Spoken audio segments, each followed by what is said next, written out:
You know, politics follows culture, and American culture has been degraded in the universities, degraded in the colleges.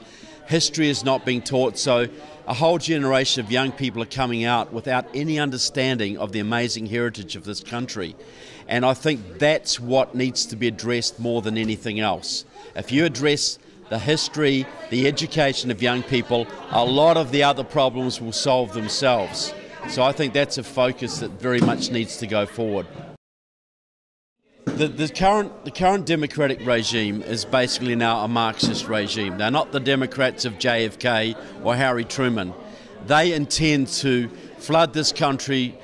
Look, the whole reason they have amnesty, the whole reason they have encouraging illegals across the border and refugees into this country is because they know they can turn those people into reliable Democratic Party voters.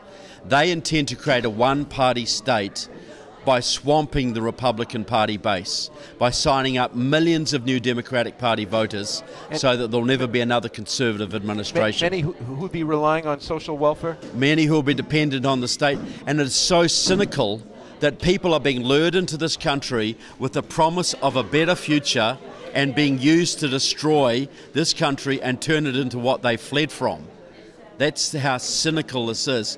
You have a Kateri, the Clintons, the Obamas, they're all part of this Marxist cabal, and they really want to turn this into a one-party state. That is why this election is so vital.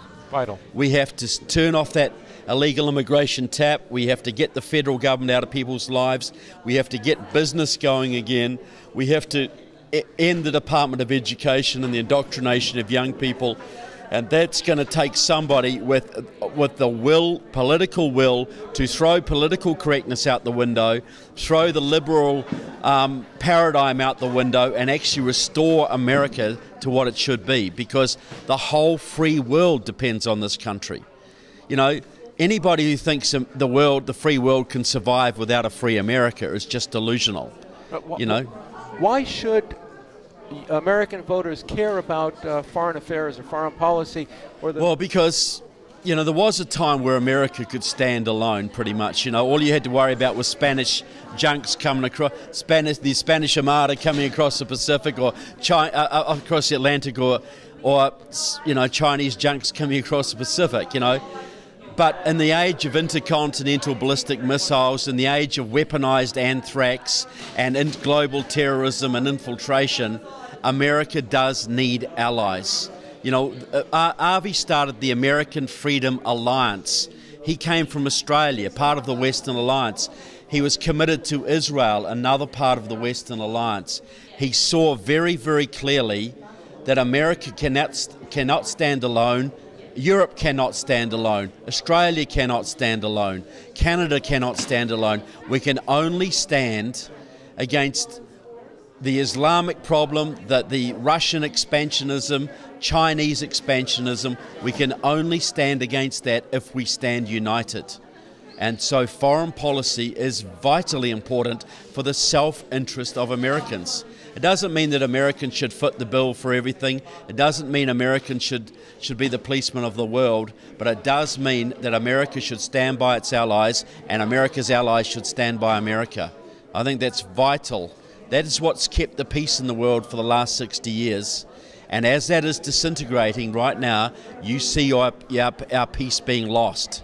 You see Russia on the march. You see China building 400 nuclear submarines. You see Iran getting increasingly aggressive. That would not be happening today if you had a Reagan in the White House, who was clearly a Reagan-type figure in the White House, who was clearly committed to a strong Western alliance. Those bad guys would be backing off, and our friends and allies around the world would be standing strong with America. I think it's a very vital thing. And if we don't? Well, if we don't, if America when I say decides collectively. Yeah, well, if we don't stand together, we shall hang separately.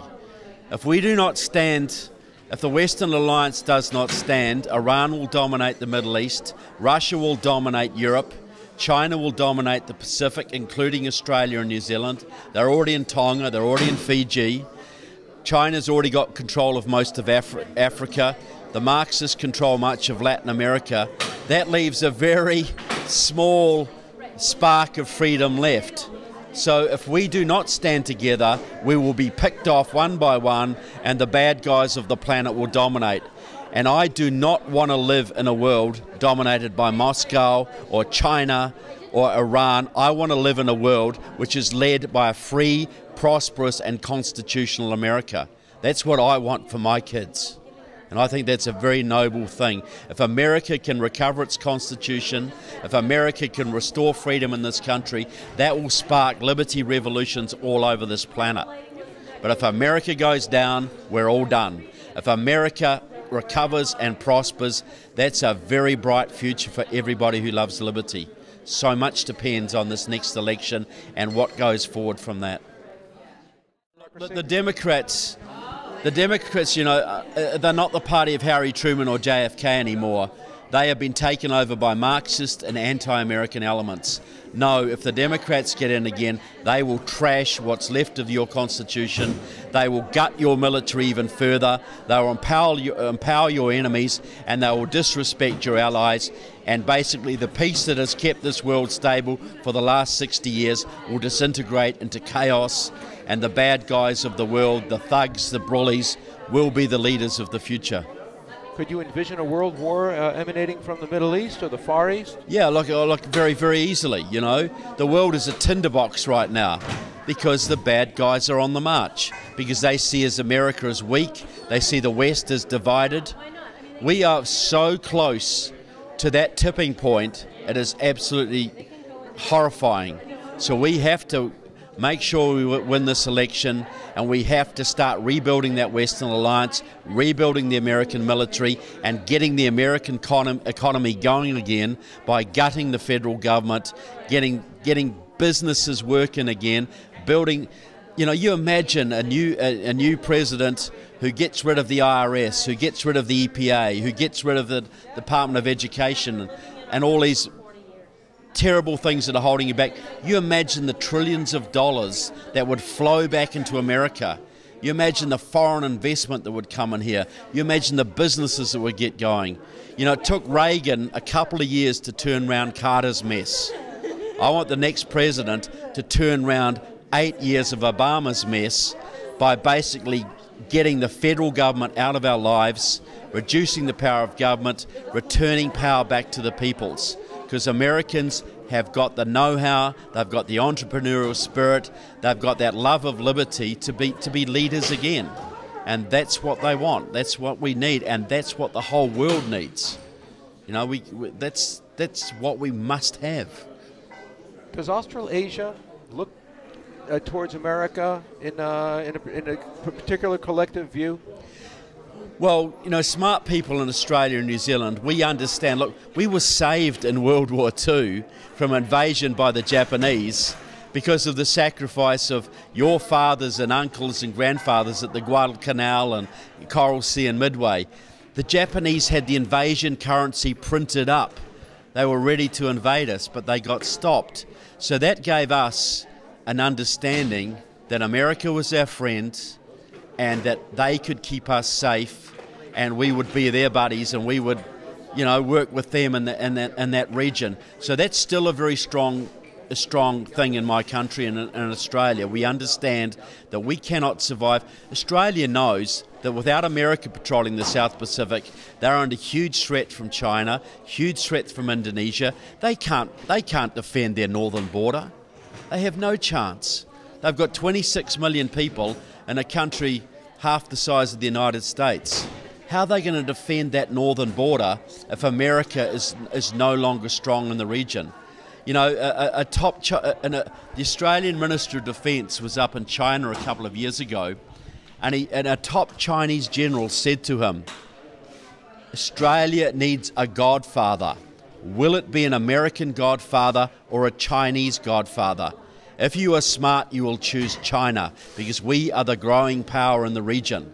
Now that sent a chill through Australia and right through New Zealand, because we could see the truth in that. That is how they see us. They see us as their slaves if America leaves the region. So we are very, very aware that America has to do well, and we want America to stay strong militarily to keep the bad guys away. You know, we understand Reagan's doctrine of peace through strength. You want to preserve peace, you prepare for war, you be strong, and that's the greatest guarantee of peace you could ever imagine. You get weak, you get war. And so we are so worried about what Obama is doing to the military in this country, how he's cutting back weapon systems, driving good officers out of the military, destroying the morale of the US military. That worries us. That terrifies us, because we know that our safety and security depends on your military, and we know that world peace depends on your military. So yeah, there is a fear in Australasia when we see America going the direction it is now. We want it to turn around pretty darn quickly. We really do.